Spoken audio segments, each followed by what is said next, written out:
আসলে ঘর্ষণের যে ম্যাথ সেটা। তো এই কনসেপ্টটা খুবই গুরুত্বপূর্ণ এবং অনেকবারই এখান থেকে প্রশ্ন চলে আসে।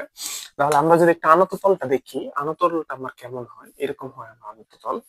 এই এই আচ্ছা, এটা হচ্ছে আমার কি একটা আনত তল। আনত তলটা ধরলাম অনুভূমিকের সাথে থিটা কোণে আছে। কত কোণে আছে? থিটা কোণে আছে। আচ্ছা, ভালো কথা। তাহলে আনত তলে একটা বস্তু আছে। কি আছে? আনত তলে একটা বস্তু। ধরলাম ধরলাম এই যে বস্তুটা, এই বস্তুটাকে আমি এফ বল প্রয়োগ করছি উপরের দিক, মানে আনত তল বরাবর উপরের দিকে বা সামনের দিকে এফ বল প্রয়োগ করতেছি। তাহলে স্বাভাবিকভাবে আমি বুঝতে পারতেছি ঘর্ষণ বল বলের বিপরীতে কাজ করবে। তাহলে ঘর্ষণ বলটা আমার কোথায় কাজ করবে? অবশ্যই ঘর্ষণ বলটা বলের বিপরীত দিকে বা এফ অফ এস বলের বিপরীত দিকে কাজ করবে। ওকে, এখন ধরে নিই এই যে যে বস্তুটা, তার একটা ভর আছে, বস্তুটার ভর ধরি এম। তাহলে তার ওজন সবসময় কাজ করে কোথায়? খাড়া নিচের দিকে। তাহলে বস্তুটার ওজন কি হবে আমার? এমজি। এখন তার ওজনের আবার দুইটা উপাংশ থাকে, একটা হচ্ছে উলম্ব উপাংশ আর একটা হচ্ছে আনুভূমিক উপাংশ। তাহলে এই যে যে ওজনের দুটো উপাংশ হবে, একটা এই দিক বরাবর, আরেকটা আমার কোণ বরাবর? এই দিক বরাবর। এখন এইটা যদি হয় থিটা, তাহলে একান্তর কোণ অনুসারে এটা হবে থিটা। এখন আমার এই যে যে এমজি, তার একটা উপাংশ এইদিকে যেটা আনুভূমিক উপাংশ, সেটা হবে আমার কি? MG cos theta. এবং এবং উলম্ব উপাংশ হবে আমার কি?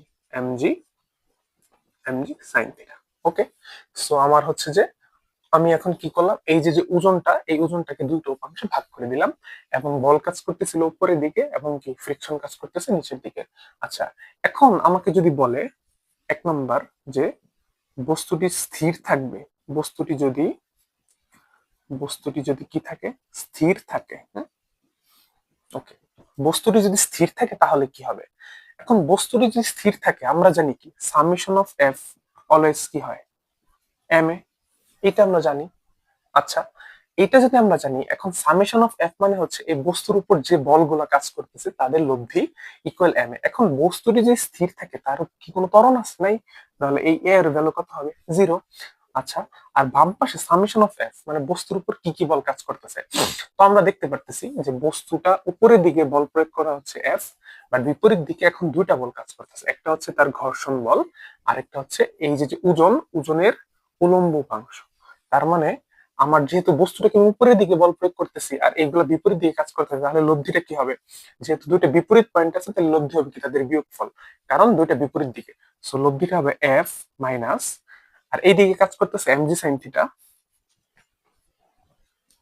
Plus F of s equal কি? জিরো, কারণ ত্বরণ স্থির আছে এই জন্য ত্বরণ জিরো। তাহলে আমি আবার বলি, বল কাজ করতেছে যেদিকে, তার বিপরীত দিকে কাজ করতেছে কি? এমজি সাইন থিটা এবং এফ এস। তাহলে আমরা জানি দুইটা ভেক্টর বা দুইটা বস্তু যদি বিপরীত দিকে কাজ করে তাদের লব্ধি হয় কি? মাইনাস। আচ্ছা, তাহলে এখান থেকে আমরা কি লিখতে পারি? এখান থেকে লিখতে পারি এফ সমান MG sine theta plus F of S. So বস্তুটি যদি স্থির থাকে তাহলে সহজে আমরা এইভাবে করতে পারি। আচ্ছা, আর এই যে যে আর cos থিটা, এইটা হচ্ছে আমার প্রতিক্রিয়া বলের সমান হয়। হ্যাঁ, এটা কার সমান? প্রতিক্রিয়া বল। তাহলে আমরা এখান থেকে লিখতে পারবো আর সমান mg cos থিটা। ওকে, ওকে। আচ্ছা, এইটা হচ্ছে যদি বস্তুটি স্থির থাকে। এখন আমরা দেখি বস্তুটি যদি বস্তুটি যদি সমবেগে থাকে, বস্তুটি যদি সমবেগে চলে, তাহলে তার বল কত হবে? এটা আমরা দেখি।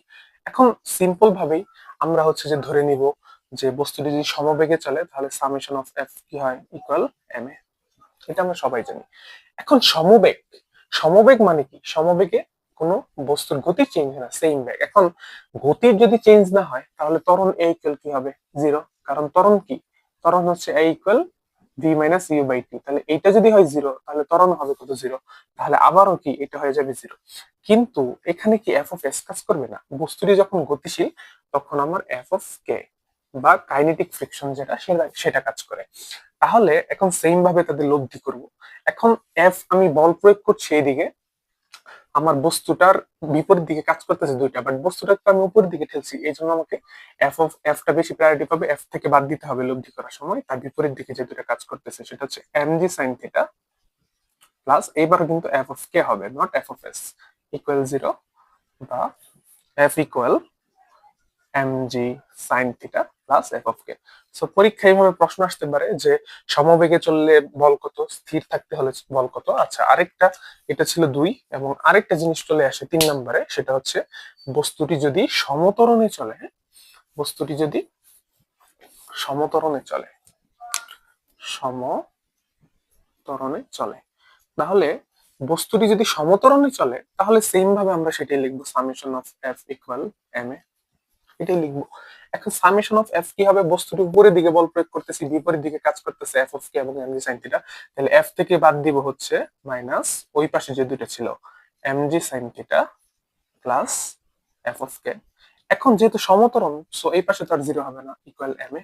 এখন আমরা যেটা করতে পারি, এটাকে ওই পাশে পাঠিয়ে দিই, এফ সমান M g sine theta plus F of k plus M A. So আমাকে যদি বলে বস্তুটি সমতরণে চলবে, তখন আমরা কত বল প্রয়োগ করতে হবে বা বল কত, তখন আমরা এইভাবে বের করি। সো এখানে সূত্র মুখস্থ করার কিছুই নাই, আমরা জাস্ট বুঝে বুঝে এইভাবে কনসেপ্ট গুলো সলভ করি।